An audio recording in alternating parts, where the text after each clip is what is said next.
प्यारे बच्चों, नमस्ते। मैं विवेक यादव पीपीएम फिजिक्स क्लासेस में आपका हार्दिक स्वागत करता हूं।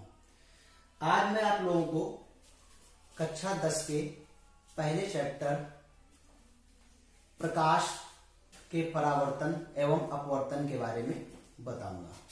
तो सबसे पहले हम शुरू करते हैं प्रकाश। ठीक है, तो मेरा पहला टॉपिक है प्रकाश। इसके बारे में पहले जान लेते हैं कि प्रकाश होता क्या है।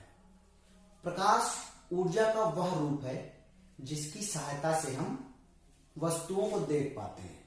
ठीक है, अंधेरे में रखी वस्तुएं हमें क्यों नहीं दिखाई देती हैं? क्योंकि अंधेरे में रखी वस्तुओं पर प्रकाश हमारा आपतित होता नहीं, तो परावर्तन के फलस्वरूप किरणें हमारी आंखों तक पहुंचती नहीं है। यही कारण है कि अंधेरे में रखी वस्तुएं हमें स्पष्ट दिखाई नहीं देती हैं। तो प्रकाश की परिभाषा इससे क्या निकल कर आती है कि प्रकाश ऊर्जा का वह रूप है, प्रकाश ऊर्जा का वह रूप है जिसके कारण वस्तुएं हमें दिखाई देती हैं। या इसको और विस्तृत रूप में अगर जाने तो प्रकाश एक प्रकार की ऊर्जा है जो हमारी आंखों को दृष्टि संवेदना प्रदान करता है, जिसके कारण वस्तुएं हमें स्पष्ट रूप से दिखाई देती हैं। ठीक है, अब इसके आगे प्रकाश के बारे में हम ये जानेंगे। प्रकाश स्वयं नहीं दिखाई देता, बल्कि ये वस्तुओं को देखने में सहायक होता है। प्रकाश जो होता है वस्तुओं को देखने में सहायक होता है। इसके बाद हम पढ़ेंगे कि प्रकाश के गुण क्या होते हैं। प्रकाश के गुण। इसका पहला गुण है प्रकाश सदैव सीधी रेखा में चलता है, यानी प्रकाश की गति सदैव एक सीधी रेखा में होती है। ठीक है, इसका दूसरा गुण है निर्वात में प्रकाश की चाल 3 गुणित 10⁸ मीटर प्रति सेकंड होती है। ठीक है, तीसरा गुण है इसका श्वेत प्रकाश में 7 रंगों का समूह होता है। ठीक है, श्वेत प्रकाश जो 7 रंगों से मिलकर बनता है, उनको याद करने के लिए विबग्योर को हम पढ़ लेते हैं। Violet, indium, blue, green, yellow, orange और रेड।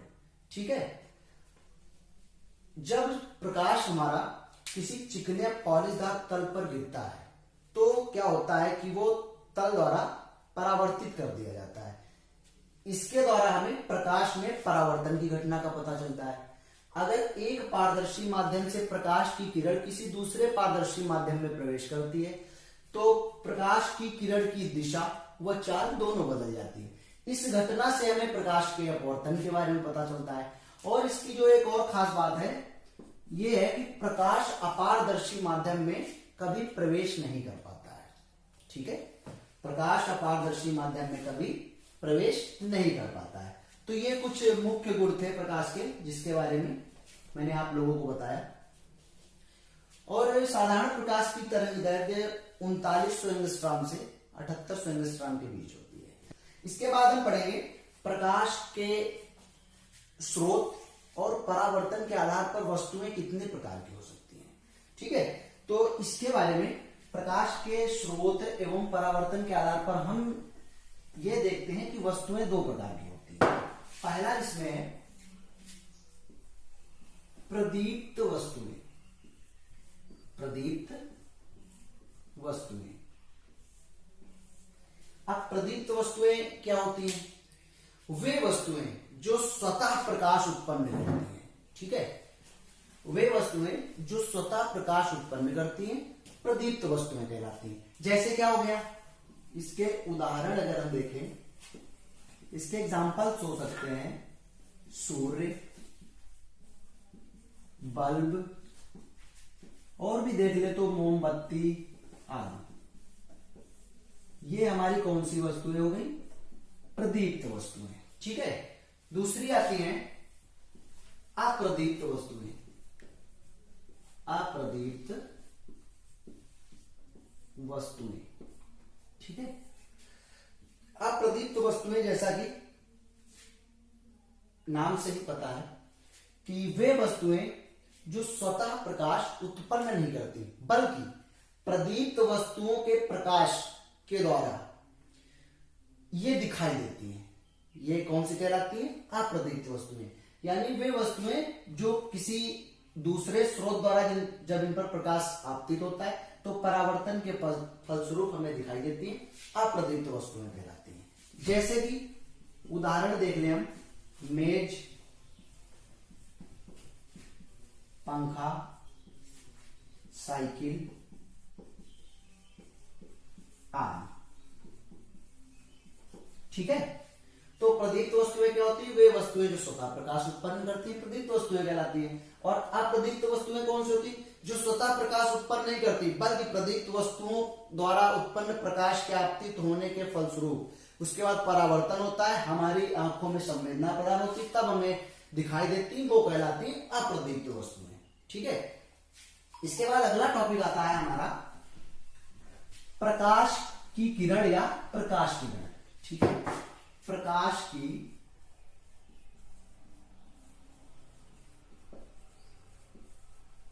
किरण। ठीक है,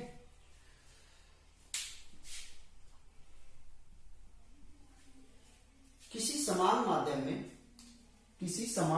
में प्रकाश का एक बिंदु से दूसरे बिंदु पर जो जाना होता है, यानी कोई अगर समान माध्यम है उसमें प्रकाश एक बिंदु से दूसरे बिंदु तक जब जाता है तो ये सदैव एक ऋजुरेखी पथ में गति करता है।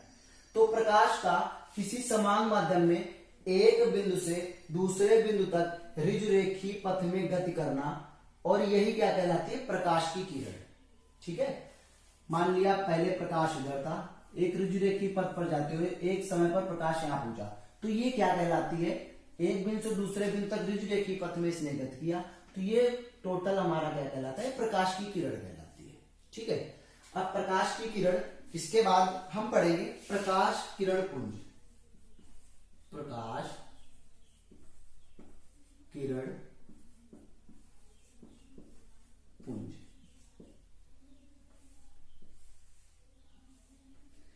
प्रकाश किरण पुंज। प्रकाश की किरणें जब एक ही दिशा में गति करती हैं तो किरणों के समूह को प्रकाश किरण पुंज कहते हैं। ठीक है, प्रकाश की किरणें एक ही दिशा में जब गति करती हैं तो किरणों के समूह को प्रकाश किरण पुंज कहते हैं। प्रकाश किरण पुंज 3 प्रकार का होता है। पहला इसमें है अभिसारी प्रकाश किरण पुंज। दूसरा है अपसारी प्रकाश किरण पुंज। और तीसरा है समांतर प्रकाश किरण पुंज। ठीक है, अब हम पढ़ेंगे अभिसारी प्रकाश किरण पुंज के बारे में। ठीक है, जब प्रकाश की किरणों का समूह यानी कई सारी प्रकाश की किरणें इस प्रकार आ रही हो कि वे एक ही बिंदु पर आकर मिलती हो। ठीक है, कई सारी प्रकाश की किरणें आपतित हो रही हो और इस प्रकार आपतित हो रही हो कि ये एक ही बिंदु पर मिल रही हो, तो इस प्रकार जो किरणों का समूह होता है इसको कहते हैं अभिसारी प्रकाश किरण पुंज। ठीक है, दूसरा है अपसारी प्रकाश किरण पुंज। जब किरणों का समूह यानी जो ये किरणें हमें दिखाई दे रही हैं ये एक ही बिंदु से आती हुई प्रतीत हो रही हो, यानी कई सारी किरणें जो है एक ही बिंदु से आती हुई प्रतीत हो रही हो, तो इस प्रकार के किरणों के समूह को हम बोलते हैं अपसारी प्रकाश किरण पुंज। तीसरा है समांतर प्रकाश किरण पुंज, यानी जब कई सारी प्रकाश की किरणें इस प्रकार आ रही हो कि वे आपस में कभी न मिले, एक दूसरे को किसी भी बिंदु पर कभी न मिले, यानी वे एक दूसरे के समांतर हो। ठीक है, इनको हम चाहे आगे बढ़ा दें चाहे पीछे की ओर बढ़ा दें, ये कभी आपस में एक दूसरे को नहीं मिलेंगी। ये कौन सा कहलाता है? समांतर प्रकाश किरण पुंज। ठीक है बच्चों, तो इतना आप लोगों को समझ आया। आज के वीडियो में बस इतना ही।